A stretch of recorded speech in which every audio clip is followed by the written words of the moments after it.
It's a mythological figure, half goat, half horse. The woman by the goat, she's sawing something. Yes, I think she's sewing the social body. The saw is a sign of division. It's a good metaphor, I think, for our problems today. The social body being sawed apart. Absolutely.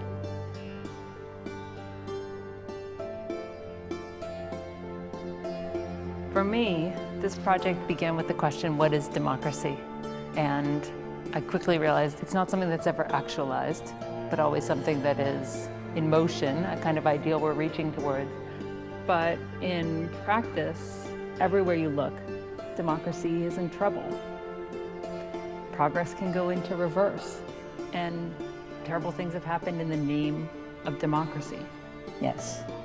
It's being so abused and so misapplied, compared to its original meaning, which means the power of the people, the government of the people. But so many have fought for the realization of a true democracy, that in a way it's important not to abandon the word. Right. And we also need to think hard about what that word even means. Yes. Mm-hmm. Exactly.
In my mind, democracy does this remarkable thing by inviting all of us to come together and ask the Socratic question, how should we live?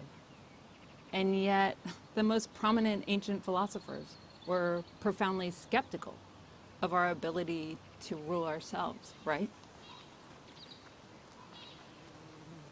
The fundamental question, I think, motivating the whole of ancient philosophy is the question of happiness. What is it that makes a life worth living? Okay, a good life. In Plato and Aristotle, the ground on which the answer to this question is built is a city. A good life is one guaranteed by a good city. Bad life is one people lead in a bad city. Now, what makes a good city good, and this is something that both Plato and Aristotle will say, is justice. A good city is a just city. But even before they try to define what justice is, I think they will both hold that justice is good because it ensures the unity of the city. For Plato, the basic factors which endanger the unity of the city are wealth and its counterpart, poverty. Plato says in the Republic, in Book 8, that rich people want to become richer. This is the desire that motivates them. So, in becoming richer, they will take from others.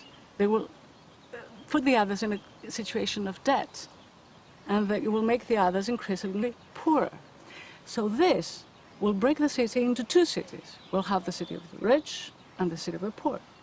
And one part of the city will stand against the other part of the city. And this will initiate civil war. What poor people will do eventually, they will follow any demagogue that will promise them to overthrow the rich.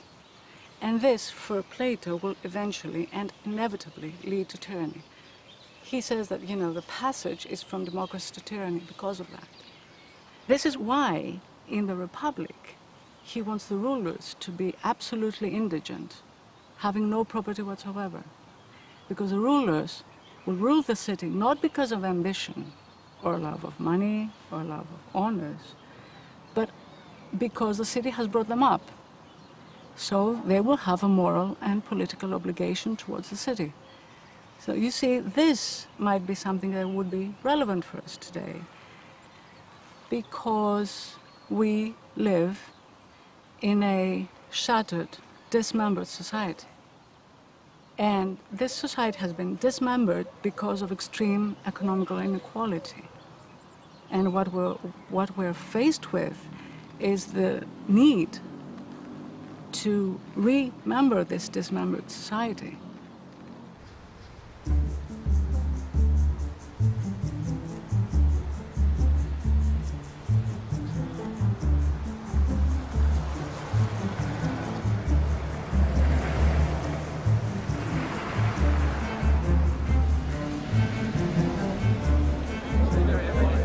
$10 t-shirts.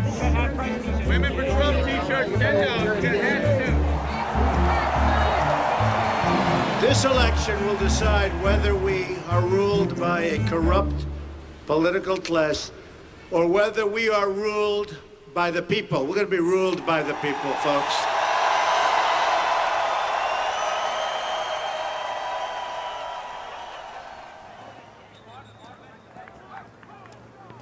Trump was probably the legal hand grenade that we could have thrown into the system. People voted for Trump for different reasons. Same people who voted for Obama in the Rust Belt voted for Trump. Believe it, and that's how it is. The Democratic Party left the poor, blue-collar, working man behind. You can't just forget about poor white people. You have to look out for them. Trump, like in Detroit, when he stood in front of the Ford Corporation and said, if you take these jobs to Mexico, I'm gonna put a tariff on it. That appealed. We're Americans, and Donald Trump said, I'm gonna put Americans first. People have different opinions of immigration laws. If we don't have a border, we don't have a nation. If we don't have strong borders and it affects our economy, Americans do suffer. If America is better, then we can have more immigrants come in, and we can, they can make their lives better. It's not that we want to keep everyone out and that we don't want them to have opportunity. It's that we need to be able to be successful ourselves. But when I hear people chanting build a wall, I don't hear a lot of welcoming to Illegal immigrants. Mm-hmm. So democracy, what does it mean to you? When I think about something, the word that inspires me, it's not democracy. It's, the phrase the American dream and that ability to climb.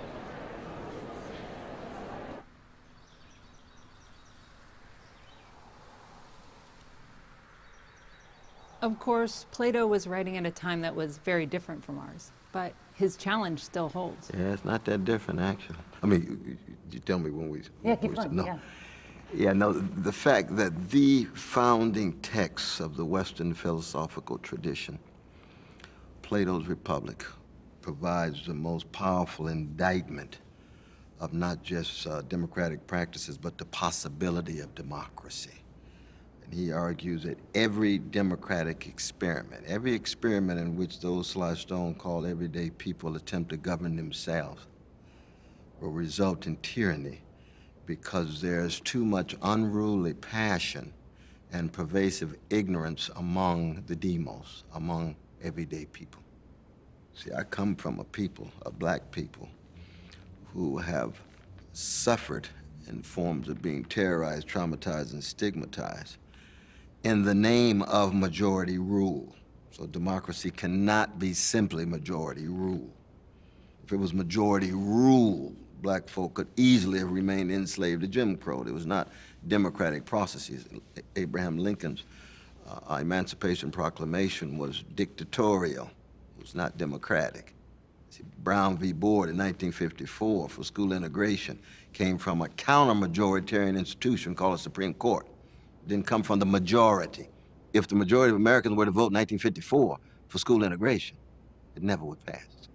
What's fascinating about my own tradition, Martin Luther King Jr. and Fannie Lou Hamer and the others, the radical Democrats coming from the chocolate side of town, coming from beneath American democracy, coming from the enslaved and the Jim Crow and the Jane Crow, is that we still held on to notions of democracy, but they were democratic critiques of the truncated democratic practices in America. So we're still wrestling with Plato's challenge. Plato's challenge will never go away, will never go away, because the fascist possibilities of any democratic experiment are always there. I don't care which part of the world you're talking about.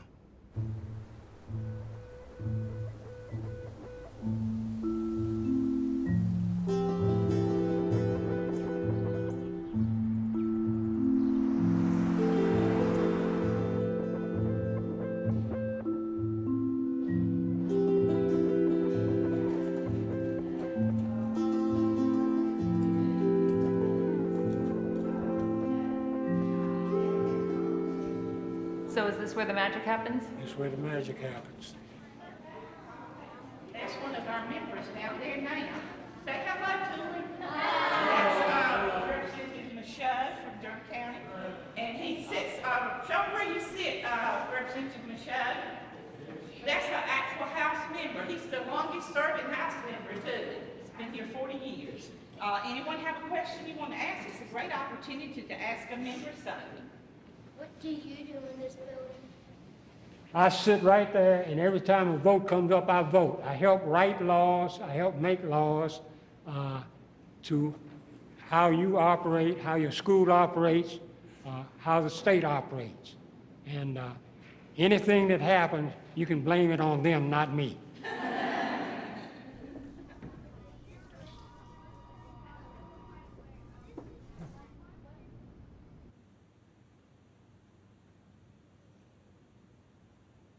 This was the original Legislative Black Caucus. This was the three of us, the first three in the 20th century. That's Barack in his younger days, and that's Crazy Jesse and me. And this is the only thing I've got with Martin and me. A lot of folks will say the Klan now dresses up in suits and vests, which is basically true. I look, for instance, at I look at the Republican caucus in this body. It's all white. I mean, they don't have a black face in their Republican caucus.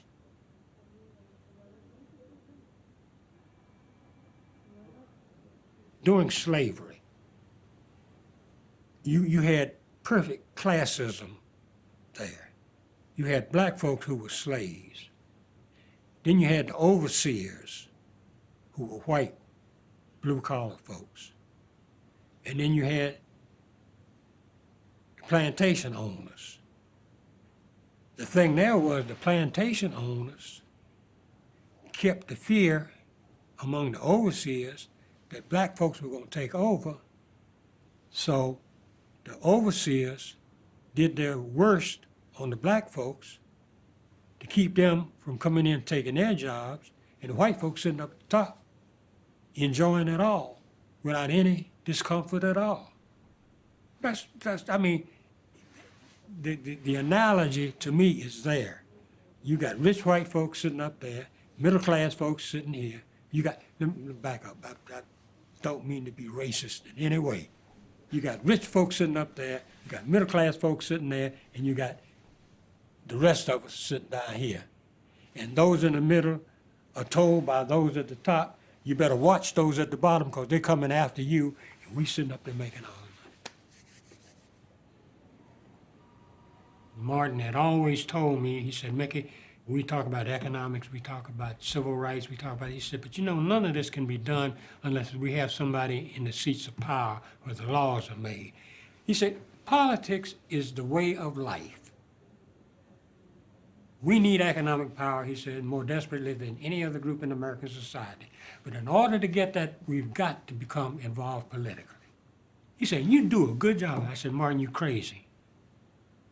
When I first got elected, we were coming out of that period of Jim Crow, when you had literacy laws involved, you had poll taxes involved, you had everything involved to keep black folks from voting.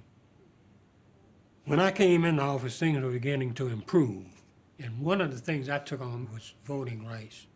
And then we started opening up same-day registration, out-of-precinct voting, early voting, 16, 17-year-old registration. All of these things, here again, politics played a role in it. And my name was on most of all of that stuff that was passed during that. Now it's being taken away.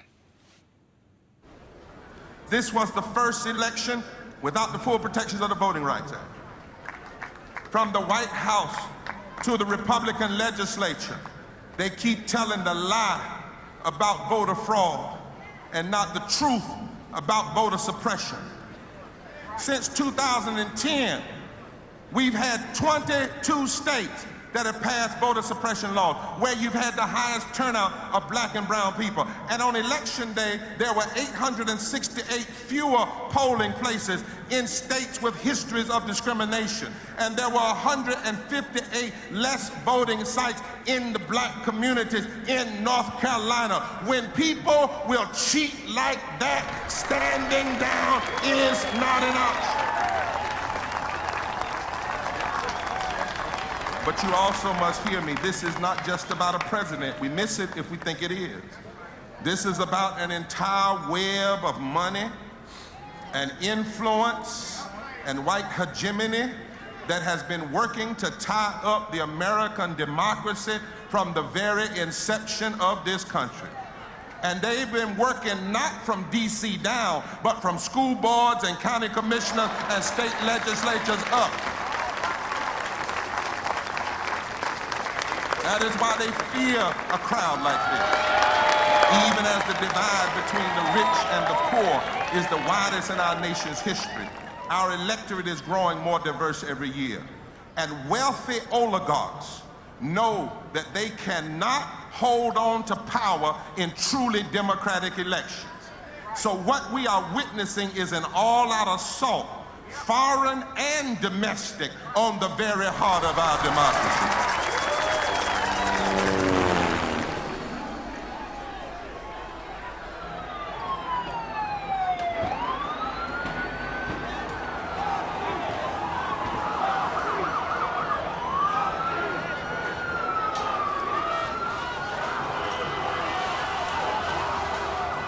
When I was in Charlotte during the Charlotte uprising, we were in the street. I had tear gas all over my arms, all over my neck. And as we're trying to get safe and trying to slow down, a car just halts. And a guy, a white man, gets out of his car with a pistol. And he's just pointing it at all of the protesters. Like, at first he was silent, and it was eerie, because you don't know what he's gonna do. He ended up getting back into the car, but that moment and feeling like that type of violence for asking for the police to stop killing black people was it was a game changer for me in my mindset, that me asking for my human rights is offensive to a group of people in this country. And it's so offensive that they would take my life. And that me asking for my rights means that I get to be brutalized by the police. It means that I have to take medic training as a 19-year-old college student. I have to be able to protect myself against the state.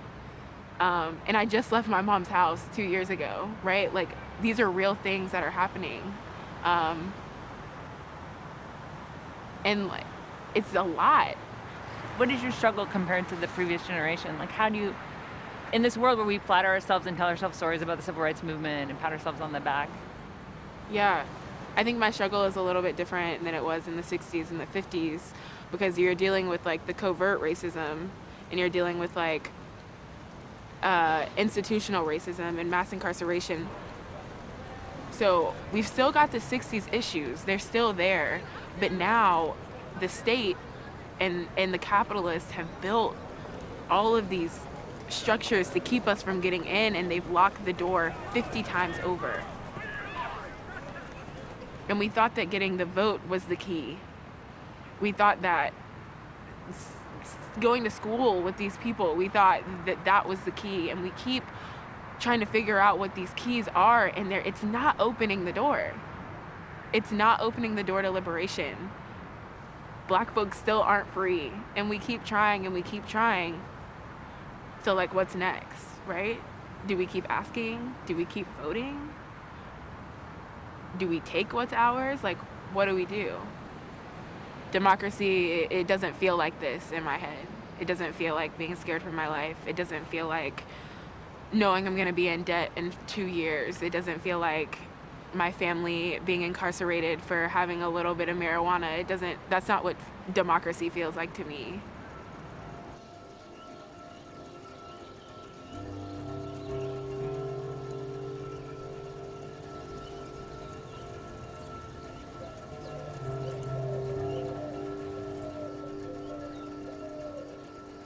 This is the agora. Agora means I get together. This particular agora, which is the Athenian agora, actually denotes the beginning of democracy. This structure is a landmark of the Athenian democracy. Clisthenes, an aristocrat, in 508 BC made major reforms or introduced major reforms in the political life of Athens. And a lot of historians and everybody actually think that this is the birth moment of democracy. So that's why it's so important, okay? Would you like to hear what he did? Yeah. Oh, okay. That's very complicated, but I adore this moment of the Greek, of Athenian life. Okay, now, what happens is that before that, just before Clisthenes introduced his reforms, there was a riot. I love this idea. There was a riot of the citizens, okay? You have a riot because it was a period of the Athenian life where people still had centers of power around wealthy aristocrats. Instead of that, Clisthenes tried to create another notion, the notion of belonging to your polis and not to the aristocratic family of your neighborhood, okay? And what he did is very, very interesting. Let's suppose that this is Athens and that this zone here represents the coast, this zone here represents the urban place, and this is the countryside, okay? So the idea of Clisthenes was to break down and abolish completely all the local centers of power, which were created around a powerful aristocrat and the clientele around him, okay? So you have to redesign the political space. He takes these zones and he mixes up everybody to create a new collectivity. It's completely arbitrary, but the new political space is now based on this new division. And you have people who never seen each other before, and they have to work together for a year. This is a new community, okay? It's a community of citizens, not a community of, oh, Astra is my friend and I love her very much and you're my friend too. And we will have our little interests and I'll support her and she will support me. No, you have to support somebody whom you never seen in your life and work together to support your polis. To be an Athenian means that you are over and above the individuals, okay? You are I'll have to find something more elegant, an elegant way to say it. Because this is so important because that brings us to how we should change the way we think. And this is how I think things can progress in all sorts of areas in our lives. We need to change the way we think. We need to start thinking that we belong to other communities, other collectivities than the modern way of living brought us to believe.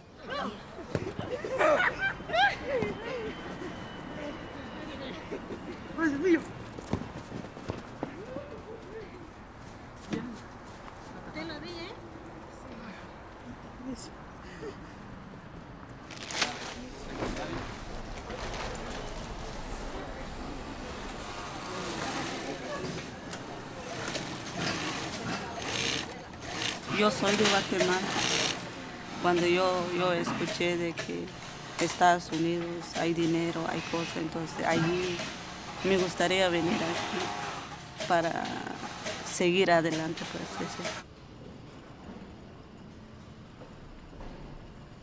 todos aquí somos indígenas. Mucha de nuestra gente está aquí porque vinieron huyendo de las guerras. Somos parte de una cooperativa, somos dueños de nuestro trabajo y no tenemos un supervisor. I worked at a convenience store. The boss man was not that nice. He made me to work 15 hours. I would go in at 6 o'clock in the morning and get up at 10 at night, working like 15 hours and not getting paid for overtime. I was making like $6, $5 an hour.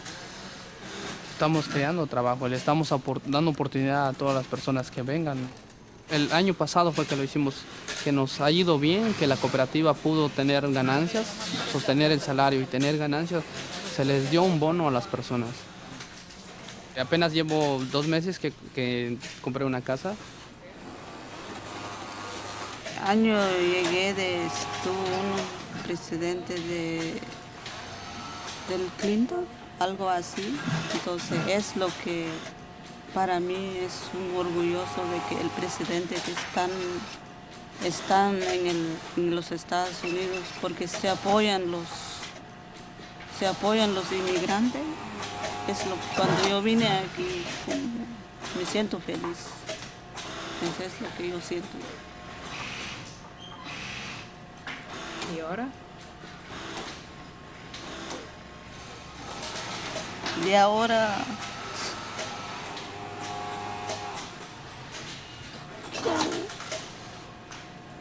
porque ahora es un poquito tristeza.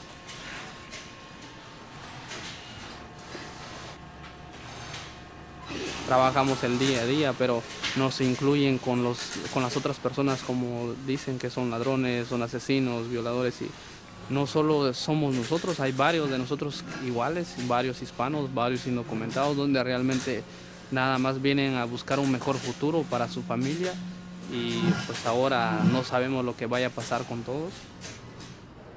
¿Cómo vamos a quedar aquí si nos separamos? Y mis hijos sí lloran por esta situación también, porque cuando ellos se van en el bus y hay los niños, sí, ustedes ya ganaron el presidente, ustedes ya se van a tu país.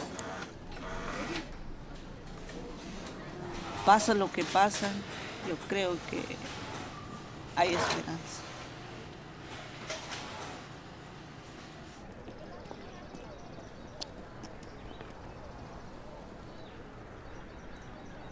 Let's begin with democracy, because I personally even wrestled a bit with making this the theme of the film. But I kept returning to democracy.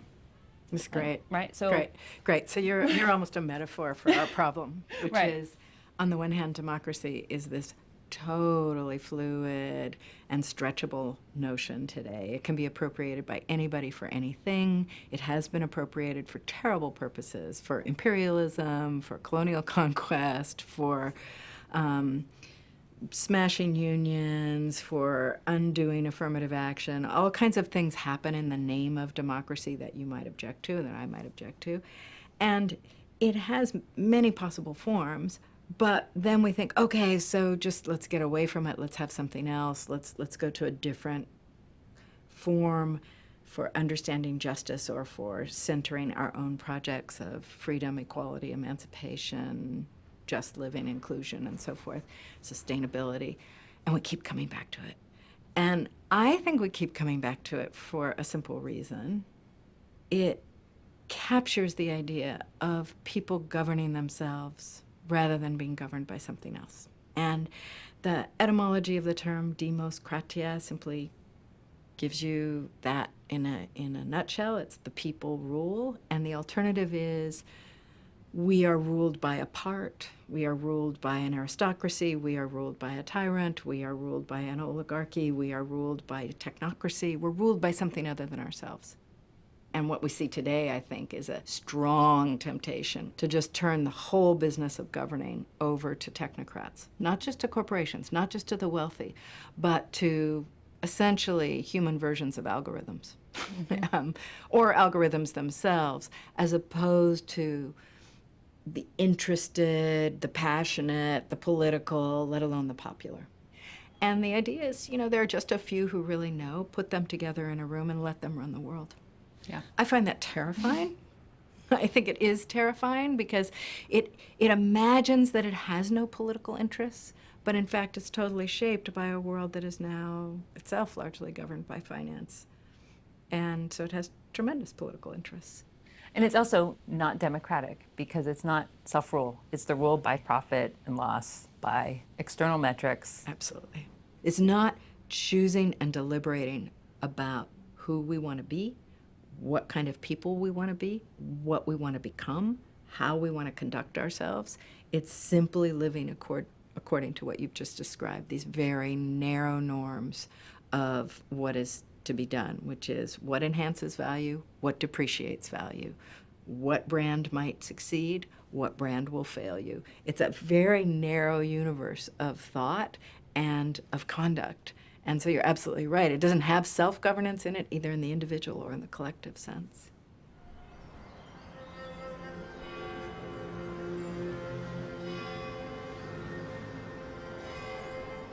In the 13th century, in Siena and surrounding areas, a banking system emerged.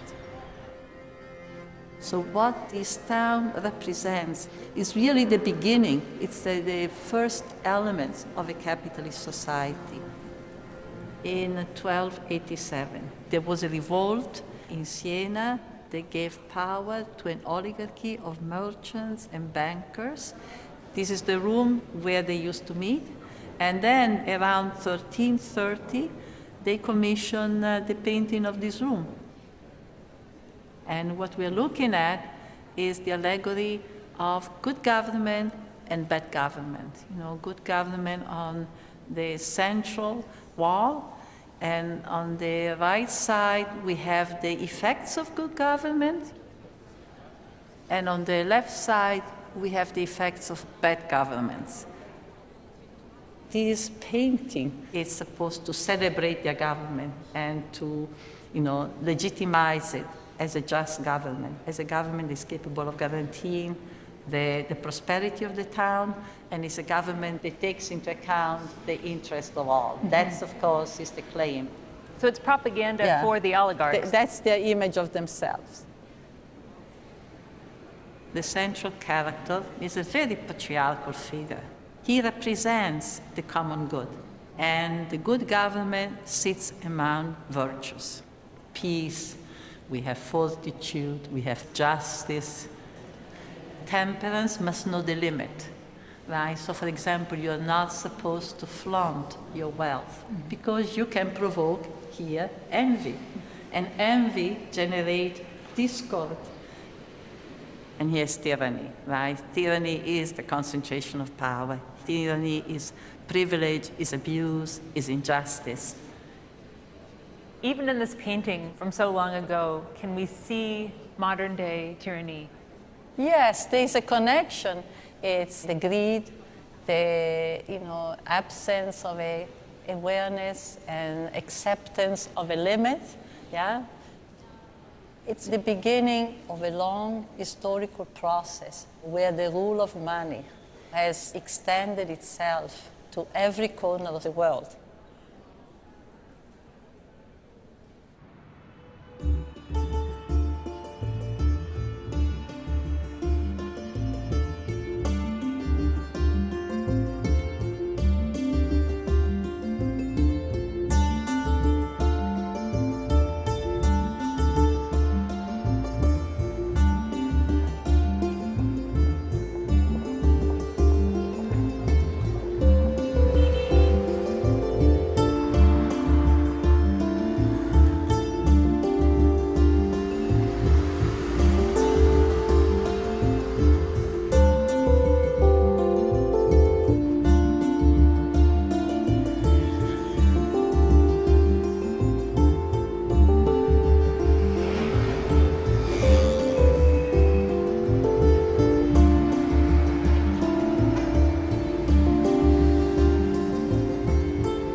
I have been trying to distill this into one question.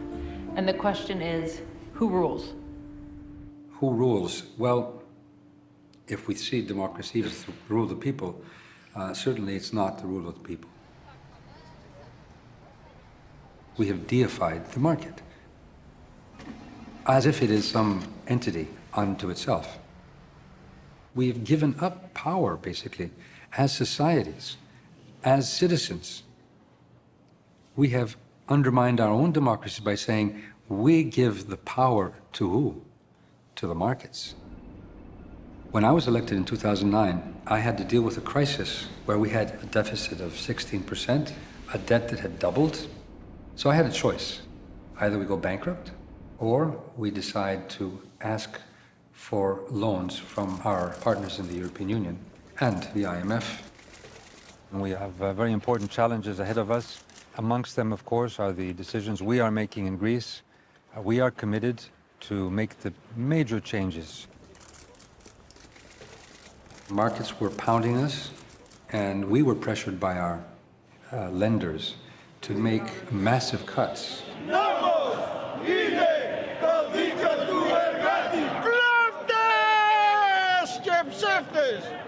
Δούλεψα 38 χρόνια στην οικοδομή, έπαιρνα 704 και από αυτά τόλμησανε και με έκοψαν τα 15. Και από τα 704, άρα πώς να μείνει στο δρόμο. Δεν τους χαρίζω ούτε μισό σέντς που λένε. Εγώ παίρνω 350 ευρώ και πώς να ζήσω με αυτά με 350 ευρώ. Έχασα το σύζυγο και δεν έχω φράγκο τώρα, με αυτά ζω. Πώς να ζήσω.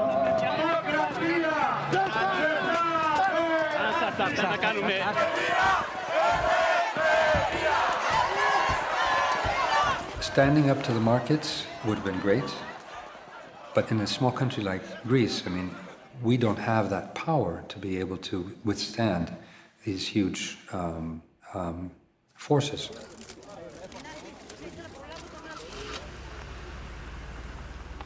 Und wenn man diese Verpflichtungen nicht erfüllt oder wenn man, um es salopp zu sagen, längere Zeit über seine Möglichkeiten oder über seine Verhältnisse lebt, dann zahlt man dafür einen Preis, den einem niemand ersparen kann.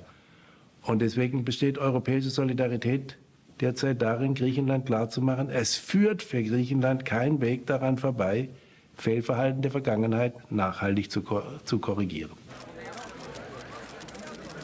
The narrative has been that Greeks have been living beyond their means, that they have overspended public money, and now it's time to pay the bill. This is a lie. The creditors pretend to lend money to Greece, but this money never comes to the Greek state. Actually, 92% of the money supposedly given to Greece is going back to the creditors. They even like to call this a bailout program, pretending that they save the Greek society while they're really saving themselves and their banks.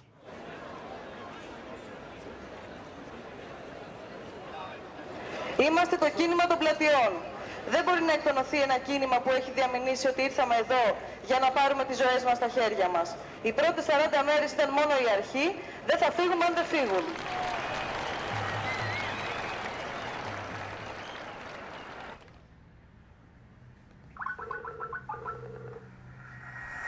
Yes, Mama. Can you hear me well? Yeah. One thing we've been wanting to talk to people about is how the economic crisis is affecting your generation. I'm 23, so from 2008 where the global economic crisis started, I was 16. For me, all the most important stuff was the occupation of the squares in 2011. Every day there was a public assembly, and it was for me a great experiment on direct democracy. People from all kinds of different backgrounds came and they discussed and they self-organized in very impressive numbers. Everyone thought that there was time for change. And Syriza was a political result of that. Η ετοιμιγορία του ελληνικού λαού κλείνει με τρόπο αδιαμφισβήτητο τον φαύλο κύκλο της λιτότητας στην πατρίδα μας. Η ετυμηγορία του ελληνικού λαού, η δική σας ετυμηγορία, ακυρώνει σήμερα με τρόπο αδιαμφισβήτητο τα μνημόνια της λιτότητας και της καταστροφής. We thought that a party that owed its loyalty to the people would be an instrument to voice the interests of the people. And we thought that after all these years of fighting, that we achieved that in a way. And we were so naive. Ελληνίδες Έλληνες, μετά από 5 μήνες σκληρής διαπραγμάτευσης, ζητήθηκε από την ελληνική κυβέρνηση να αποδεχτεί μια πρόταση που συσσωρεύει νέα δυσβάστακτα βάρη στον ελληνικό λαό. Πριν από λίγο συγκάλεσα το Υπουργικό Συμβούλιο, στο οποίο εισηγήθηκα την διοργάνωση δημοψηφίσματος, προκειμένου ο ελληνικός λαός κυρίαρχα να αποφασίσει.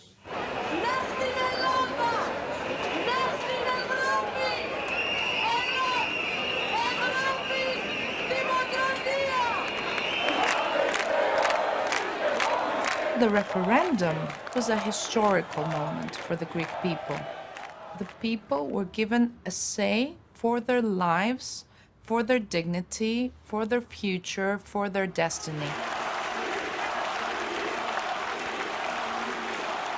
Ό,τι και να ξημερώσει τη Δευτέρα, είμαστε ήδη νικητές. Σήμερα γιορτάζει η δημοκρατία. Η δημοκρατία είναι γιορτή. Η δημοκρατία είναι χαρά. Και σήμερα γιορτάζουμε τη νίκη της δημοκρατίας. The people were far more courageous than their leadership. And they, by a 62% vote, said no to the blackmails addressed to them. This was a sovereign democratic decision that nobody had the right to violate. And yet, 8 days later, the country's creditors and the country's government reached a so-called agreement to implement the very measures that had been rejected by the people. What happened was a betrayal. Δεν έχουμε δικαίωμα το όχι του λαού να το κάνουμε ναι με την ψήφο μας. Αυτό συνιστά πραξικόπημα, κατάλυση της δημοκρατίας, κατάλυση της συνταγματικής λειτουργίας και επιβολή συνθηκών ζωής υπολογισμένων να επιφέρουν εν μέρει ή εν όλο την καταστροφή μέρους ή ολόκληρου του ελληνικού πληθυσμού.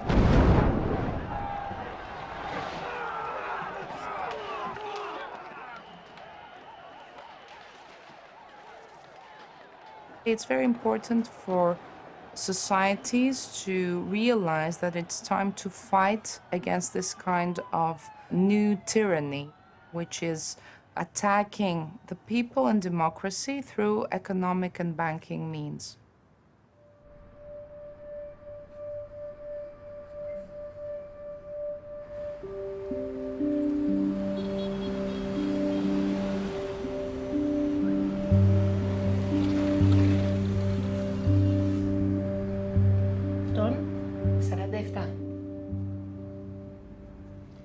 Έχουμε παιδιά. Ναι, 2 αγόρια. Φυσιολογική το γιατί. Όχι, και σαρική και τα 2. Αυτό το ιατρείο είναι ένα από τα πολλά ιατρεία που λειτουργούν αυτή τη στιγμή στην ευρύτερη περιφέρεια της Αττικής.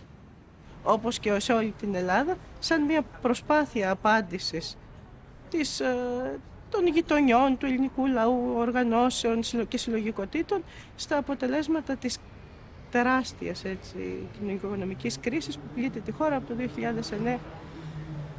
Η φτώχεια αρρωσταίνει τους ανθρώπους. Η ανεργία, η επισφάλεια, η αίσθηση κοινωνικής αδικίας, το να μην τρέφεται κανείς καλά, να μην ζει στις καλύτερες συνθήκες, όλα αυτά προφανώς αρρωσταίνουν τους ανθρώπους. Αν δεν υπήρχαν κοινωνικά ιατρεία σαν αυτό εδώ, τη Νέα Φιλαδέλφια με τους εθελοντές κτλ., τι νομίζετε ότι θα είχε, ποια θα ήταν η κατάσταση, πώς θα ήταν? Και πιστεύω ότι θα χανόντουσαν πάρα πολλές και περισσότερες ζωές από ό,τι χάνονται. Αυτό πιστεύω ότι θα γινόταν.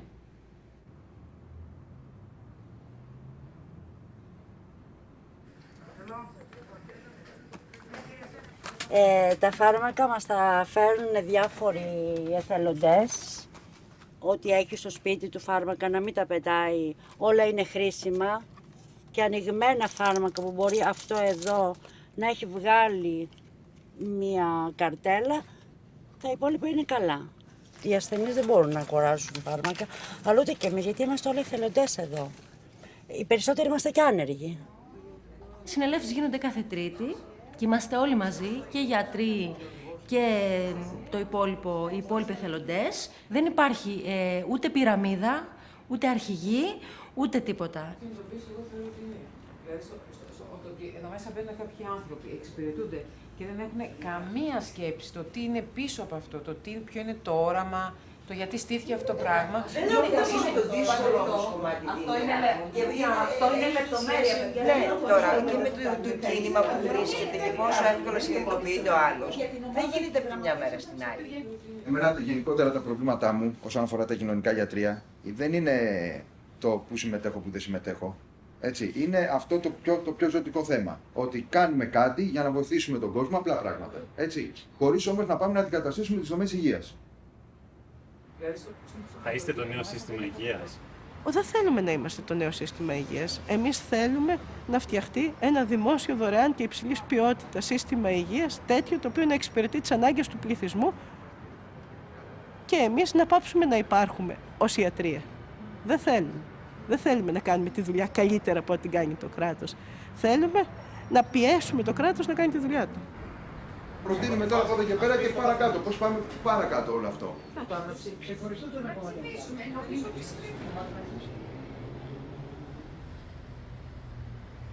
It's been a struggle to live here in Denmark and also know how many things are going on back home and how much people are suffering and if I would be needed there to help. All of my classmates are leaving. Almost no one is staying. We need to have a chance of a decent life. It's very difficult for me to leave Greece.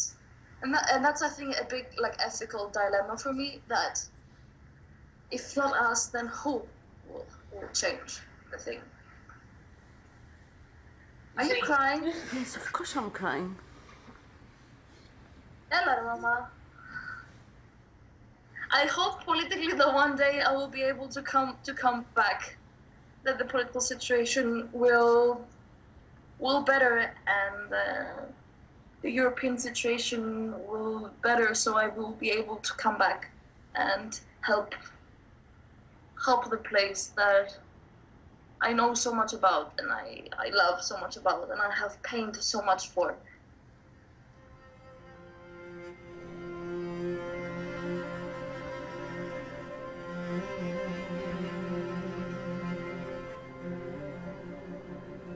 These are the men of power in the town. Now, all these men are men of money, are men of property. They are the ones who inhabit those beautiful houses with the big towers.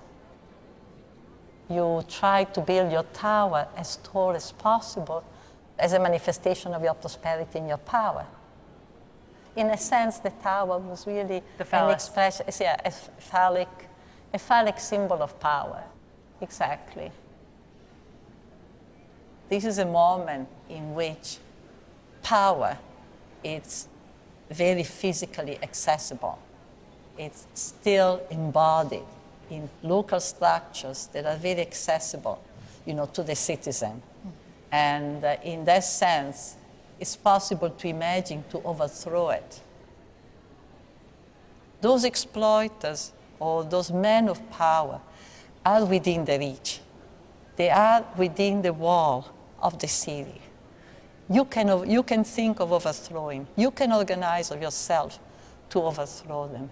This is something that has changed immensely. Today, you don't even see money. The physicality of money is beginning to disappear. When people had the bag of coins, they carried the bag of coin, but today money is running around the globe at the speed of light. Those seeds of capitalism that we see here has now fully blossomed. And so it has become much more difficult, in fact, to think of a democratization that starts from the local level. Because the global today is so much enmeshed into the local. Yeah, I love this idea too of right, power is less visible today. If we can't identify it, we also have a harder time resisting exactly. it. Power appears as an abstract system. I want to ask you about Rousseau. He's this pivotal philosopher. In a way, he's the first modern defender of democracy. Yes. For Rousseau, the meaning of democracy and the meaning of freedom is self-governance, self-legislation. It's not what often is called now negative freedom, liberty, or freedom from the state and freedom from each other. It's freedom with one another to set the terms of our existence. And Rousseau's a pretty lone voice in the history of modern democratic theory in pushing that point about freedom being collective self-determination as opposed to the right to be let alone. And yet, Rousseau understands also that to culture democracy, to nourish democracy, you have to have a people oriented toward the desire to govern themselves. And that moderns, especially because of what he calls commercial society or commerce, what we would call capitalism, are much more inclined to be kind of self-interested and self-involved. So you actually have to produce through education, through culture, through what he calls civic religion, the orientation toward governing ourselves in common and the willingness to be governed in common, to submit to what the common determines as what we should do, how we should live, what our laws should be. So he runs up against the problem that the thing he thinks will make us free, which is governing ourselves in common, is also not something that's just automatically there in our natures. It has to be cultivated, it has to be cultured, it has to be brought about by the very laws and by the very form that he's trying to get us to respect and to honor, but that won't be produced out of human beings who don't necessarily incline in that direction. So that's what we call Rousseau's paradox. How do you make democracy out of an undemocratic people? That's our problem today.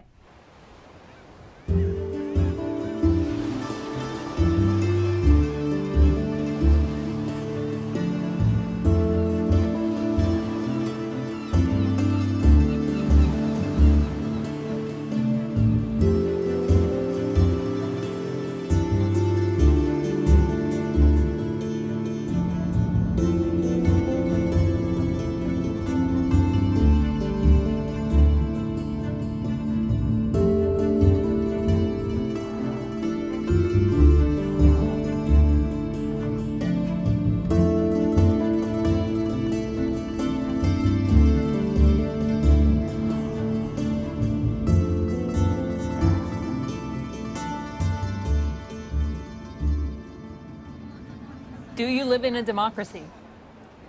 Yes, absolutely. Do you live in a democracy? Democracy, doesn't that mean that they tell you what to do? Like democracy. Do you live in a democracy? Yes. Do you trust the government? No. Do you vote? No. No, I do not. And I'll never vote, ever. If there's one issue you think is undermining our democracy, what is it? It can be anything. Great question. What issue? Immigration. I feel like we have a very,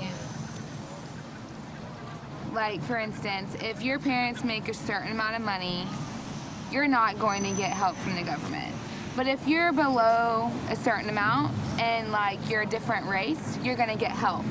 Versus if you're a person that's lived here your whole life and you're white, and I'm not trying to be racist because I'm not, if you are a different nationality, you're going to get help. Versus as somebody who has grown up here, who's lived here, who has, worked since they were 16, and your parents make above the fast for an amount of money, 150,000. we're not going to get money. And I think that that's bullcrap. Well, I haven't been to Miami in a long time. Let me say that. The first time I came to, well, I won't talk about the first time I came to Miami. I was running from the FBI the first time I came.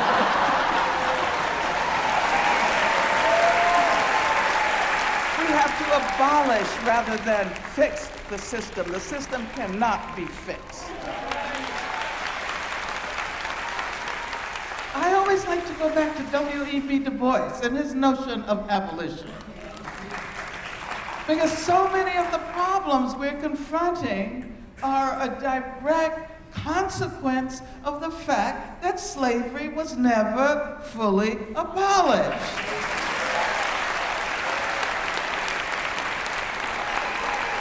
Du Bois argued that the abolition of slavery would not simply be the dismantling of the institution, but rather the creation of new conditions, new institutions, a new democracy.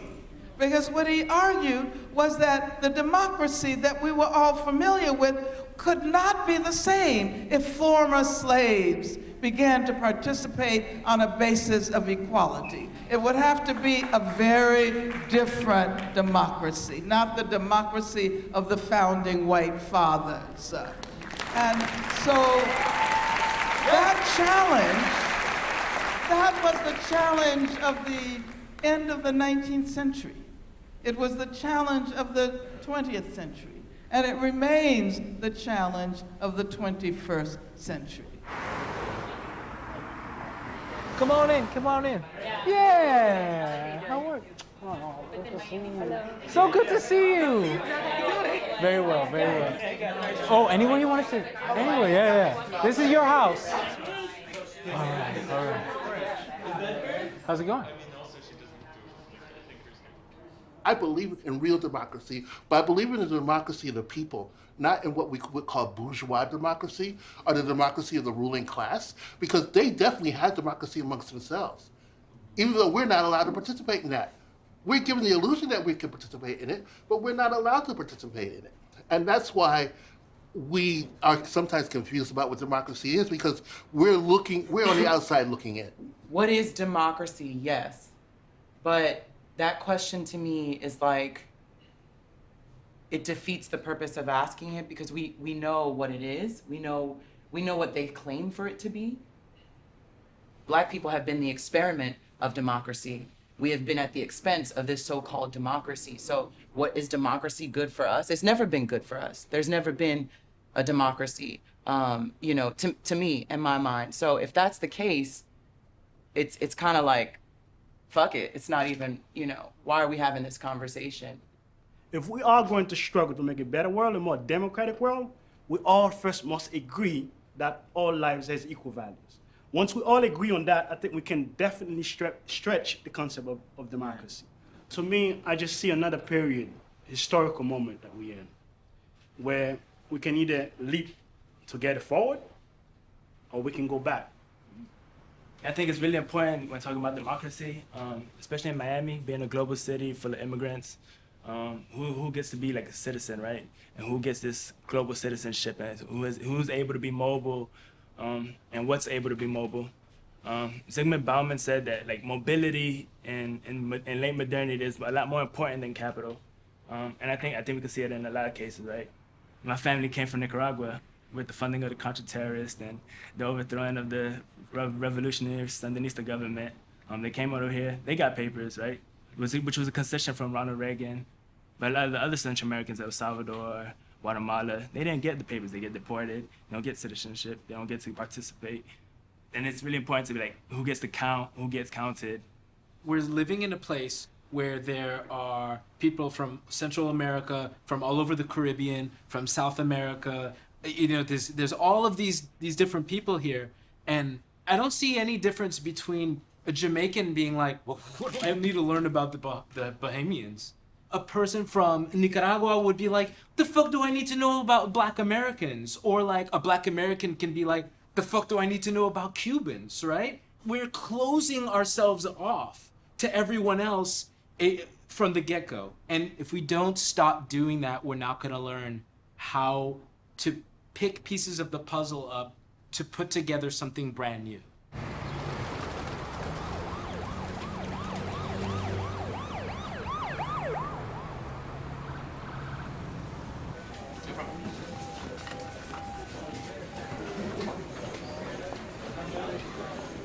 There's some shards of glass, and he went to like 3 different hospitals until he came back. Why do you have to go to 3 different hospitals? There's a lot of violence here in Miami.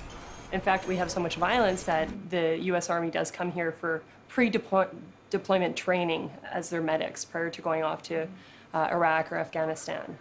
For many years now, in fact, they see more trauma here than they do on their deployment in a war zone. And that's, I think, become normalized. No one seems to blink their eyes at what sounds like a ridiculous fact. And that is abnormal. I really believe trauma is a political disease. We have issues like, why is homicide the #1 cause of death for young African-American men? Is it? It is. The problem is the despair that comes from poverty and the feeling like, I got nothing to lose. If you have no way to support yourself, let alone your family, children that might be dependent on you for survival, if you have no way to support yourself, you're going to do anything you can. It's not just the poverty here, it's the disparity.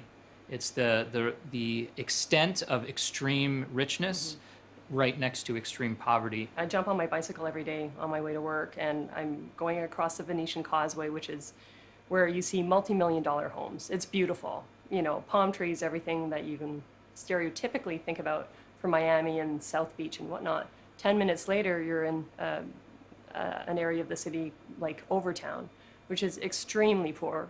And it's that extreme inequality, which has been linked directly to homicide rates, cardiovascular disease for both rich and poor people. When you have vast inequality, it's worse for everyone. I remember when I was in elementary school, the janitor was an adult white man, right? But at the time, on the salary of a janitor, an adult white man could have a family, could have a vacation, could have a car. But now on the salary of a janitor, you hear so many times that they can't afford any of that, and they're on 1 inch away from homelessness. So something's changed in society, because when I remember his name, Mr. Novak. Mr. Novak was respected and could earn enough being a janitor, working 1 job, to have a family and have a life. Yeah, that's a huge shift in our And that's economy. changed. Yes, yes, yes. Well, that shift from the economy, I think, is not accidental. I mean, I No. think that's a result of the idea of democracy or a democratic government being co-opted by corporations and not the people, whether they're disenfranchised from poverty or lack of education or lack of access. So I think it is all tied together, that these state and federal government policies that are pushed by special interest groups or corporations or people who have a lot of money, I think it does trickle down and affect people's lives. Here's where my commie friends are going off the rail. So capitalism works to keep things functioning until it gets out of balance. And I will agree, it's right now, it's out of balance. The money is concentrating too much at the very high end. But we would say that's It's deliberate. out of control. I don't think there's a Dr. Evil somewhere scheming to do it, but I'm actually very moderate. And so to both sides, I'll say, right? So to Tanya, I'll say, well, I understand you drive through this place where it's full of abject poverty, but I don't expect that you are going to keep coming to work every day and then what do you do with that? At the extreme, right? Just hand over all your money into a pool and let everybody who's not working share it. That's not going to work. And at the other extreme, we have the people who say, deny health care to everybody if they can't pay for it. I'm not supporting this with my taxes. Okay, fine. Well, I'd like you to take up arms and stand outside the hospital. And when they come up and they can't pay to come in, you go ahead and just shoot them, right? So, and they're not going to do that either. So there's these two extremes, and the proper answer is somewhere in the middle, and I don't know where it is. If you could cure the social body, what would you do? Spend more on education and less on guns and prisons. Education. Yeah, hands From the down. very beginning. Public education. The idea of democracy is that the people rule. And so that's one thing I want to talk to you guys about is how do you feel? Do you feel like you have a say in your school? Is that a place where you feel like you have any say over how things go? I don't think we don't have a say because it's run by people bigger than us and bigger than the school. Like, it's a whole county, so I don't think we really have a say. Whatever rules they establish, we just gotta follow. So like, it's nothing else we could like say to defend ourselves. We just gotta do whatever they say. Is democracy something you talk about in school and that you've learned about in your history classes and stuff? Yeah. That's awesome. It's like about government, like different branches and like that. They don't access. Oh, so how do you feel about the school? How do you? Does anybody ever think about school being another way? Like, could you imagine a school where the students actually had some sort of seat at the table and were allowed to have a vote or voice in things? People inside the school should have something to say, but it's really not gonna matter. Cause, like I said, there's other people ruling it. My voice not really gonna change nothing.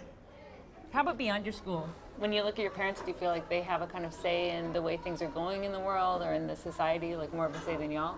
I don't think people like of higher power really want to hear like a black mom that's poor, like in the ghetto. I don't think nobody really want to hear what she got to say. It's like survival of the fittest, cause if she speaks out and say whatever she gotta say, they might just find somebody else better for the job that probably not gonna talk what they gotta say, cause it's plenty of people that probably want that same job she have. So it's better just to go out, do whatever you have to do, and get it over with.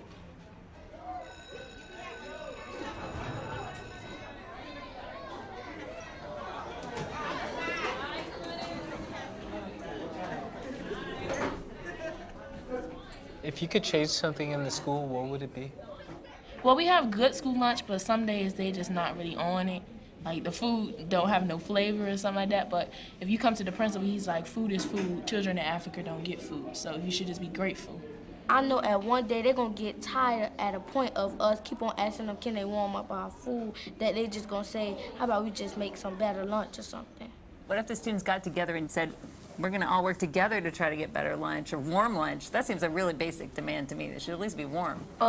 Like the get together part is, I mean, you have a right to do that, but if you try to go against them, they take away something we like. Like we were able to use phones and stuff during lunchtime, but when we rebel against them or do something that we're not supposed to, that got taken away. So we still can't use our phones from the situation that happened. So they know that if we're afraid of something, that we're not gonna do one thing because they're gonna take away this. Same over here. We said we wanted better lunch, and they took away the vending machines. School is supposed to be like your home away from home, where you just get an education. But I feel like if you keep taking away stuff from us, that's not right. Like my mama won't take away like my lunch, be like, oh no, you can't eat. No, she won't do that. Like she's gonna try to like find a way for me to like have a more and better environment. I feel like when you take away stuff from us, it's just like, why? Like, why are you doing this? Like, what point is taking away vending machines from children? Some kids don't even eat breakfast. So by that time, you 7:15 hit and you ain't eat breakfast and you say, oh no, we not serving breakfast. That's a whole day they not even think about school. They think about, oh, I'm hungry. Like I'm starving. I'm not having a better environment. So I just feel like, why do you take it away? Try to make it better. If you hearing us say something about it, then you should be like, okay, that's a concern. We need to put that on our boards for the next meeting. Don't just try to push it under the rug and say, no, you're not gonna do this, I'm gonna take it away from you. And like try to like beat us. Like, I don't understand it. Teachers and the principal don't really care about what our opinions and what we have to say, because at the end of the day, they're still gonna get their check. That's their favorite word or line. At the end of the day, whatever you do, I'm still getting paid. So it don't matter if you get an F or an A. Do they say that to y'all? Yeah, the people at OYC say it. I don't get it. Like, you say you go this and you do that, and we need to strive to be like you, but you don't like your job. You don't like what you do for a living. And what you say to us all the time is, go to college so you can do what you love, but you don't even love what you do.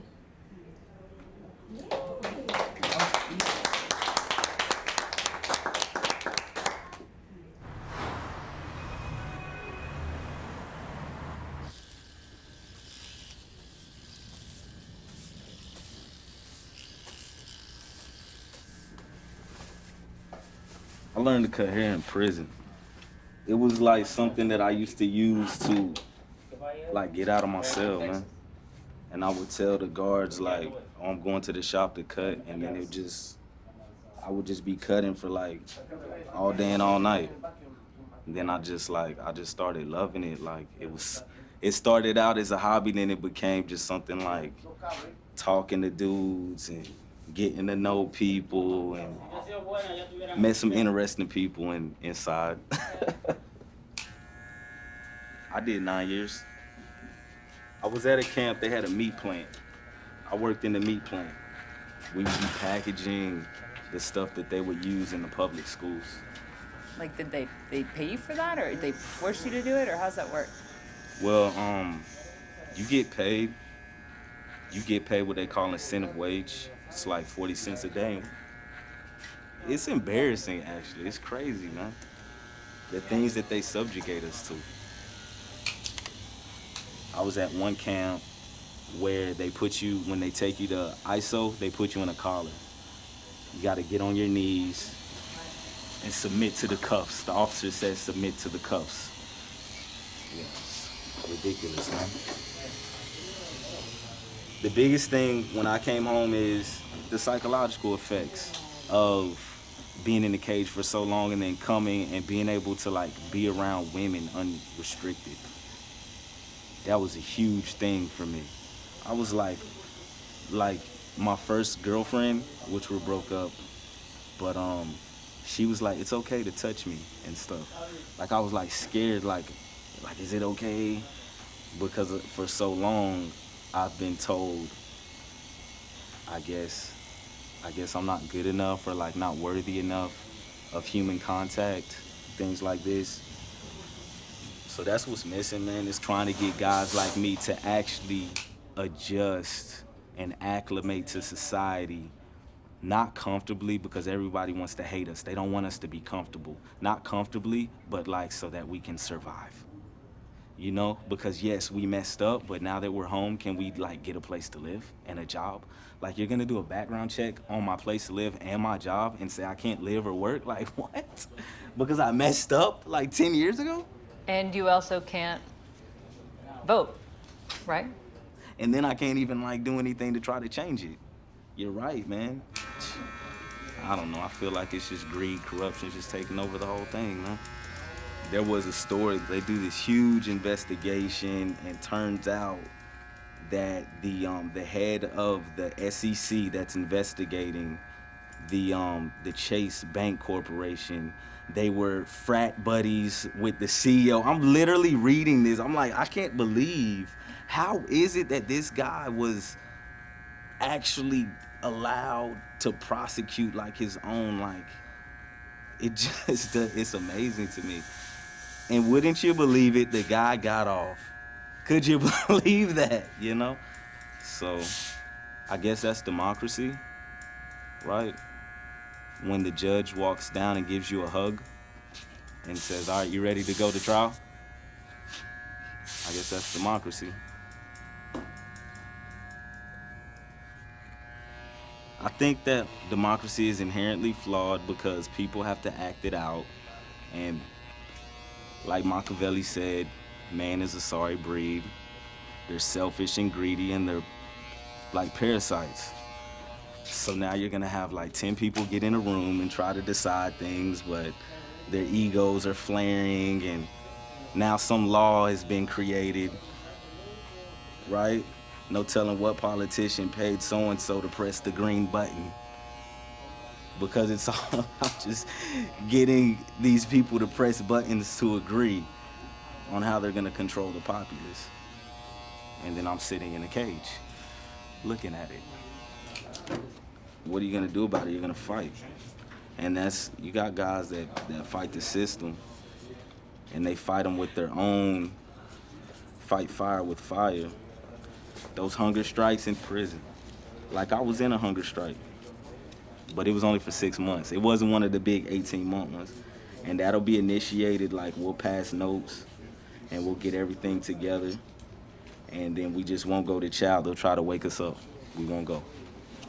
The big thing that we were fighting for, which is gonna seem kind of lame, is they were trying to take the library, man. This lady came and she told us that no one can go to school anymore. Yeah. She came in and she basically was like, y'all don't deserve to get an education. So we stood up and fight. It used to be, I know for my heritage, it used to be illegal for us to read. So I don't know if they're trying to go back to this or what they're trying to do, like reverse all of this progress and things, but it's just no telling what type of laws are gonna put. It used to be illegal to read. I can't believe this. So like, maybe they're trying to do it again. Every democratic experiment we know has been shot through with structures of domination. Athens was a slave-based democracy. The United States, slave-based democracy. The legacy of white supremacy was first manifest with Europeans vis-a-vis indigenous peoples, the dispossession of their land, the violation of their bodies, their rights, their dignity, their self-respect. The second original sin was slavery, which would serve as not just the land base, but the economic base for what would become a highly limited, precious, but highly limited democratic experiment. Anti-imperialist at its beginning, 13 colonies revolting against the British Empire, the largest empire of its day. And then the question will be, well, given these revolutionary beginnings, the anti-imperialist struggles against the British Empire, that's going to send off some real signs of freedom struggle. Other folk gonna pick up on this. The enslaved people will, the workers will, the women will, the gay brothers, the lesbian sisters, the transgender folk, the bisexual folk, all will pick up on this. Lo and behold, this is a human affair. But what does it mean? It means from the very beginning, it's a global affair. There's something very powerful about that, because it means in all of these arbitrary boundaries, all of these lines of demarcation, these walls that separate, are shattered. And therefore, our democratic movement is one that embraces our brothers and sisters in Greece, in North Carolina, in Guatemala, in Ethiopia, in Tel Aviv, in Gaza, in Yemen, in Somalia, in Newtown, Connecticut, in Southside Chicago, and indigenous peoples, reservations. All of those precious folk have exactly the same value. And that's a very different way of looking at the world.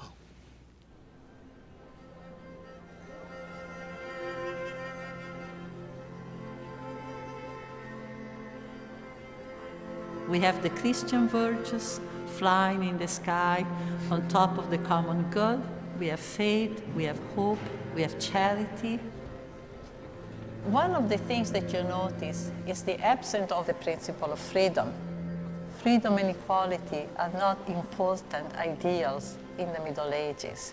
Actually, the concept of liberty and freedom in the modern sense, which is self-government, is a concept that has developed in the 16th, 17th, and 18th century, more and more in contact with the European explorers and conquistadores, with the population of the Americas, in which entire communities had no ruler and they also had no private property. And so the notion of freedom as it is used by people like Rousseau, the capacity for self-government, which is our conception, or at least is the best conception of freedom. It's really something that we owe to the indigenous population of the Americas.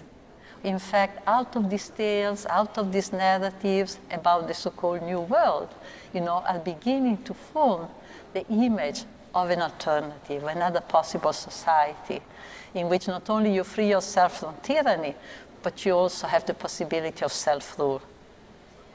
But here in this painting, the oligarchs are saying that they represent what's best for everybody. Yes, exactly. But in reality, behind this ideal of harmony, there's a lot of hidden struggle. And it's the struggle for power between the big merchants and bankers and the local producer, the guilds, who are actually continuously fighting to enter the government. So it's very interesting where democracy is here. This is the image of justice being served, and we're She has a saying, head on her lap. It's quite weird. Here, it's an image of repression because we have a body of guards hovering over a group of prisoners, tightly tied and in very wretched condition. So we are asking, who are these prisoners? What kind of crimes, are they being condemned? And condemned to death, because on the extreme left side, we also see a decapitation. So we ask, who is this man? Why is being decapitated? Were they condemned for political crime? Were they perhaps rebels from some attempted revolts? you've created a new reading of the painting because they're giving the image. Here's a picture of good government, harmony and peace flows. Yes. I feel as though suddenly you've turned it on its head because what if these are not criminals but Yes. protesters? Exactly. The true Democrats who are trying to force him to be good. But what the whole thing is, what counts as a crime is always political. It's always political.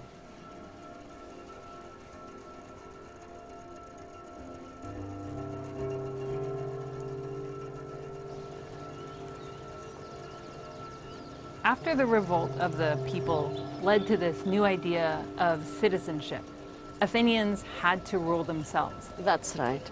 So how did they choose public officials and make sure they weren't corrupt?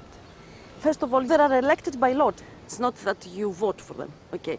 Because that was thought to be very aristocratic to vote. Voting is very aristocratic to the minds of ancient Greeks. So you have to have a random selection of the citizens to run the business of the city. So you don't get elected by vote. You are selected by lot. It's a random sample of citizens because everybody has the capacity to run the business of the city. This is the original meaning of democracy, not the majority rule. I think people's fear is, oh my God, if you randomly selected people by lot, you know, the random guy on the subway could be the president. Completely, yes. The prime minister could be somebody who would be a worker. So what? The worker perhaps knows better to run something than a prime minister who is always, you know, sort of well protected in the system. And only thinking about winning the next election. Yeah, that's right. Democracy was not like a wild flower where the Athenians would go and cut it and have it as their political system. Nor is the case that there is the ideal form of democracy. No, they didn't find it somewhere else. They invented it. They created a new political system because that would ensure their well-being. Because you have to ensure the well-being of the people, okay? We forget that. We forget that.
انتم من اي منطقة من سوريا؟ أنا من حلب، حلب أيمن الأيامي. أنا تركت أهلي بسوريا ما بعرف عنهم شيء. أو عندك حدا برا بدك توصلي له؟ أنا أخوي برا. أخوك بدي وين؟ أوصل له بالنمسا. بالنمسا. وإيش بفكر عندك عن الحرية؟ هلا الحرية إنه البني آدم ياخذ كل حقوقه مثل هالعالم اللي عم تاخذ حقوقها، مثل الشغل، الوظيفة، المعيشة، أحسن معيشة، يعني أسس عيلة. هاي الحرية. شو بدنا أكثر؟ إنه تتعلم، تتوظف، يصير لك راتب، لك عيلة، يصير عندك مسؤولية. هاي الحرية. شو بدنا أكثر من هيك؟ ما بدنا أكثر من هيك، بس بدنا إنه نحط راسنا على المخدة، لك على ما نكوبس، ما نخاف انه هلا بدنا ننسرق، هلا بده يجي حدا يعتدي علينا، هلا بده يجي حدا شو بدنا نقول لك. من يومين صارت حادثه بمقدونيا لبنت عمرها 7 سنين اغتصبوها. هاي على الحدود. هاي شو ذنب البنات؟ وانت لو عندك قوة تحسني تحاربي مشان الحرية اللي انت بعقلك فيها، ايش كنت عملتي؟ بطلع هالعالم من هالكمات، بفتح الحدود، بخلي هالعالم تمرق كلياتها من دون استثناء.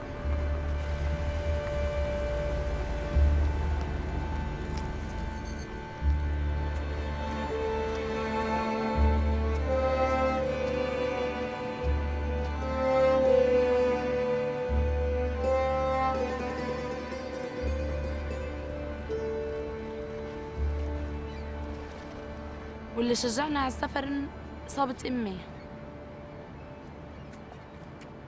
كنت جاي من المدرسة هون تعبانة، الدنيا شوب وما في كهرباء أبداً، لا كهرباء ولا مي. فأمي ضربت كوع، فما في بضربة الكوع هاي لسه ما تمددت، بتقوم تجي يلا الرصاصة دي كيفك وز طق، هيك كان صوتها.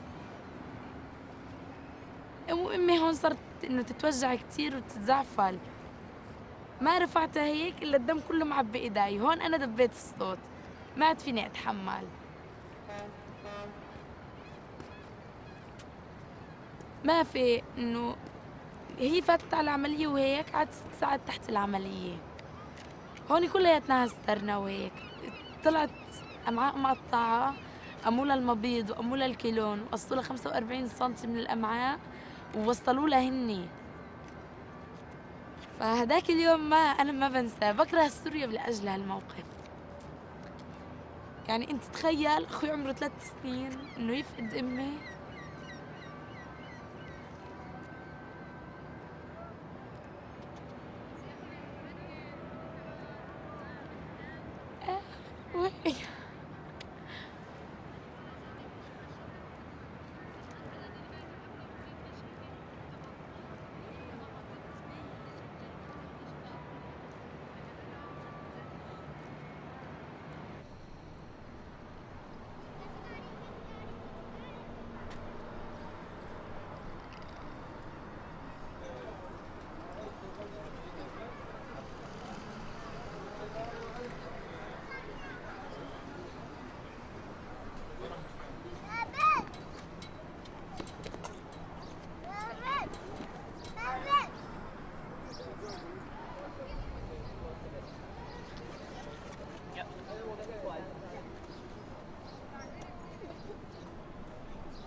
I was teaching English, but most of the time my students were not interested in my English, teaching English.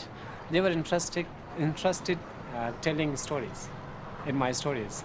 Always they were coming to me, sir, tell us stories about life, stories about something. Then I was saying that you're coming for English, you learn English. No, sir, you give us a story. I really enjoy it. I was born in Afghanistan, but I grew up in Pakistan. It was so difficult to live in Pakistan because we are Hazara. They say they are Hazara, they are from Afghanistan, they don't have right to live here. Let's kill them. In front of my own eyes, I witnessed most of the people were killed. Then I was coming to my home. I was coming home. I was saying these stories to my mother. Then my mother, I didn't want to come here. My mother told me that you go. If you stay here, you will be killed.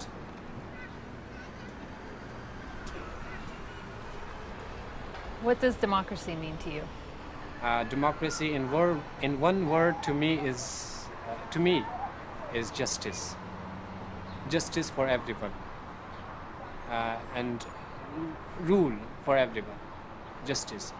No matter I belong to rich family or poor family, but we don't have justice in our countries. The problem is that I was born in Afghanistan. And all the people who are born in poor countries, do they have any problem? Are they guilty?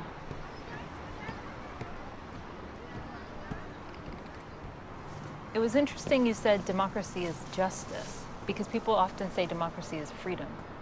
Freedom of what? Hurting somebody? Freedom of killing somebody? Freedom of what? This is also called freedom. I don't think so. People, ideas differ. Ideas are different. So in my opinion, I say no. Freedom of what? If we have justice, for example, we have rule. Justice means rule. Rule, if you have rule, this is the limit. If you cross this limit, you will be found guilty. You will be sentenced. You will go to prison. This is called. I need rule, justice, such things are called democracy. Democracy doesn't mean freedom for everything, I think.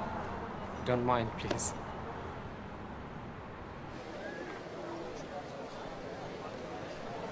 Δεν υπάρχουν δουλειές για εμάς τους Έλληνες τώρα. Είναι κρίση, είναι τόσα θέματα. Οπότε και οι πρόσφυγες θα εγκλωβιστούν εδώ πέρα και δεν ξέρω τι μπορεί να γίνει. Γιατί οι στατιστικές δείχνουν ότι οι Έλληνες κάνουν 1 με 2 παιδιά το πολύ, ενώ αυτοί είναι ως κύριο λόγο μουσουλμάνοι, οι οποίοι κάνουν πάρα πολλά παιδιά. Δεν θα μου άρεσε να λιωθεί η ελληνική ταυτότητα μέσα στην Ελλάδα.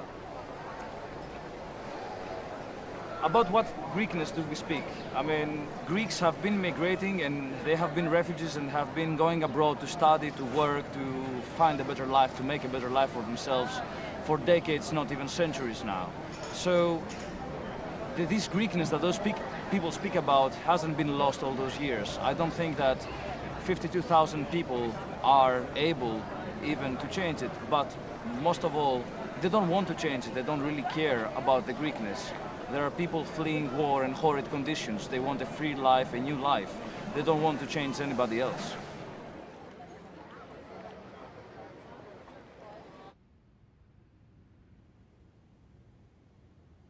Democracy makes this big, universal claim that everybody's included. But historically, there have always been people left out. Yeah. Can democracy ever live up to its promise? Okay. So this actually brings us to a whole other issue we haven't talked about, which is a big controversy in thinking about democracy today. There are many people who think about democracy and want what they call global democracy or global citizenship. I'm skeptical. I think to have democracy, there has to be a we. You have to know who we the people are. Can't just be a kind of vague, universal thing. And I think it has to be bounded. Because in order to govern ourselves, we have to know who the we is, who's doing the governing, and we have to know who the ourselves are and what their bounds or limits are. For us to say we're going to engage in a democratic process, we have to decide who's in and who's out of that process. Democracy always has exclusions.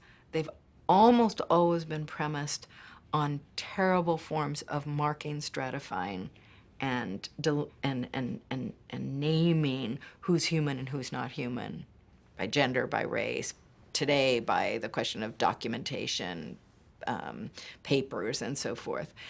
I'm not defending those, but I am defending the idea that democracy has to have bounds. It has to have a constitutive we. The problem with that is that there are global structures. That's what TPP is, right? That's what the WTO is. So you have globalized capital. And so then what counters that but global democracy somehow? Right. So this is the nightmare of our time, which is that the undemocratic forces and the anti-democratic forces are increasingly global, increasingly supranational, not just post-national, and democracy must have a grounded, spatialized domain. So then the question is it possible? Can we think this power problem? Is it possible to think about democracy and democratic contestation of global forces that does not match the scope and the sovereignty of those forces? And I think in the end, The only prospect for democracy is that it operate at those more local and bounded levels in order not just to contest, but to dismantle the globalized ones.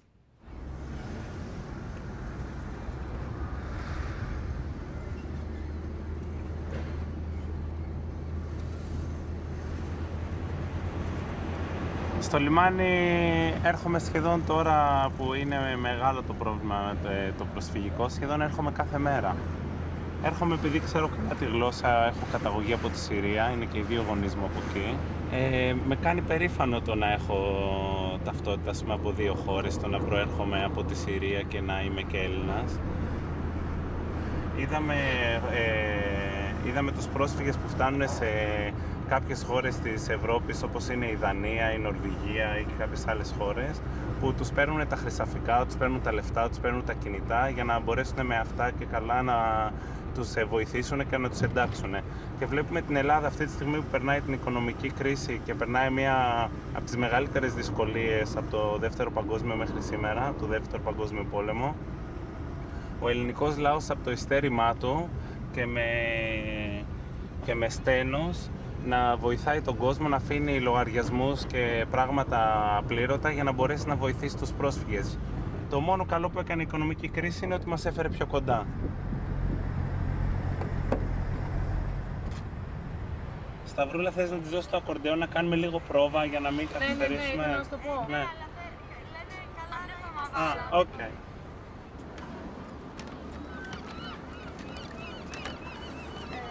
Muhammad Al-Bidikya? لا. Ανάποδα.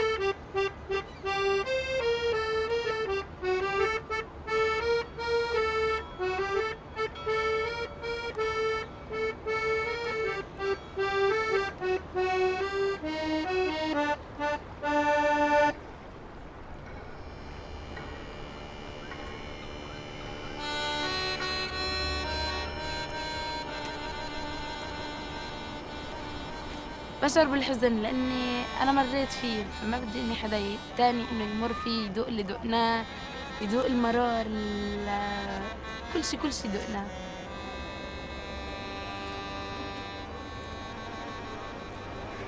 لو انا امريكيه ولا المانيه ولا نمساويه ولا جنسيتي اي جنسيه بقدر اروح واجي واتفتل والله احنا بشر يعني بني ادمين ما لنا بهايم ولا حيوانات. ليه ما تموا هيك يعاملونا؟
It seems to me that real democracy, if it's going to work, it demands a certain intellectual engagement and wrestling with ideas, deliberation. But do you think people want to rule themselves? Well, it's a tough question. Dostoevsky raised the question, is it not the case that most people fear freedom? Is it not the case that most people would rather be followers of authority rather than authorize themselves? That's the Dostoevskian challenge. In that sense, Dostoevsky is like Plato. Plato's challenge to democracy. Dostoevsky's challenge to people who want to be free. How many people really want to be free? James Baldwin said, very few. The burden is too much. Tell me what to do. Dangle in my face the mysteries turning into magic and the authorities dictating how I ought to live my life. That's most people. That's Brother Karamazov, the classic of Dostoevsky, the last text of Dostoevsky. It's a very important challenge. I think that, again, like Plato and like Dostoevsky, we never provide a theoretical response that is persuasive, because there's always so much historical evidence that they're right. They got to point out ignorance, they got to point out unruly passion, they got to point out people being deferential to authority in a critical way. They got to point out narrow conceptions of piety where people have blind obedience to authority, be it church, mosque, synagogue, government, television shows, radio shows, or whatever. There's tons of evidence for that. That's what we're up against in human history. That's why democracy is always an over-against practice, an over-against phenomena. And therefore, there's a sense in which we look foolish. Anybody who goes against the dominant tendencies of human history, which are those of hatred and revenge and domination and oppression and subordination and domination, what a fool. And you say, yes, count me in the crowd of the holy fools.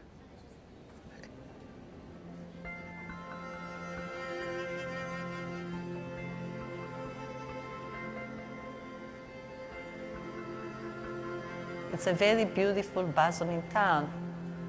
We see economic activity, cultural activity, and also the everyday life. By the same token, there's a whole area of life that's missing. We don't see inside the house. We don't see aspects of reproduction that are very central, particularly the raising of the children. Reproduction is still not yet seen as a sphere of political relations. Yes. I think it's very important to bring to this a feminist perspective, yes, because first of all, I think the women have a particular insight into democracy. Women have never been befriended by democratic government. On the contrary, they've always been excluded from them. And for example, in Greece, women were absolutely excluded from public life. And in fact, the only role was to produce children for the state. And I think it was the great political and theoretical evolution of the women's movement in the 70s to have said, the personal is political, and more important, the sphere of reproduction, the sphere where everyday life is reproduced, is a political sphere. This, I think, it was a theoretical evolution, that the sphere of the political is much broader than government and passes through the home, passes through our kitchen and our bedroom, passes through the community. The community is a center of social power.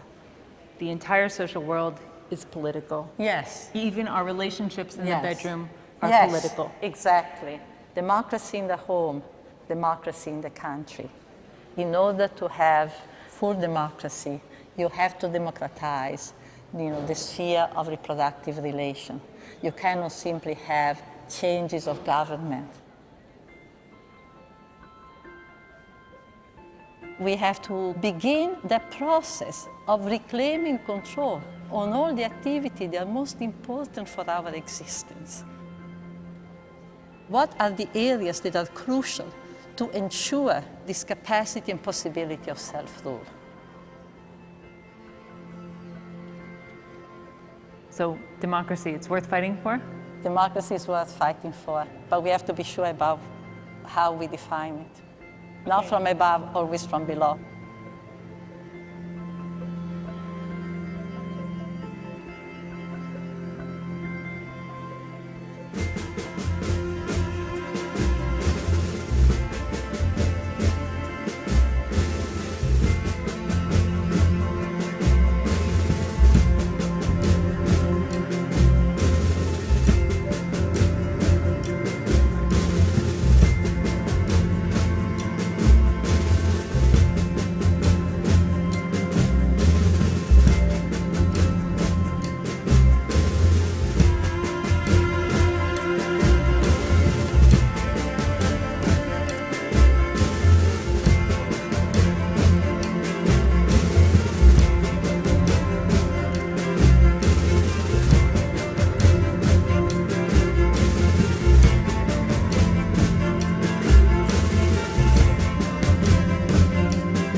if preachers can fight for living wages, and workers can say Black Lives Matter, and a white woman can stand with her black sister for voting rights, and a black man can stand for a woman's access to health care, and LGBTQ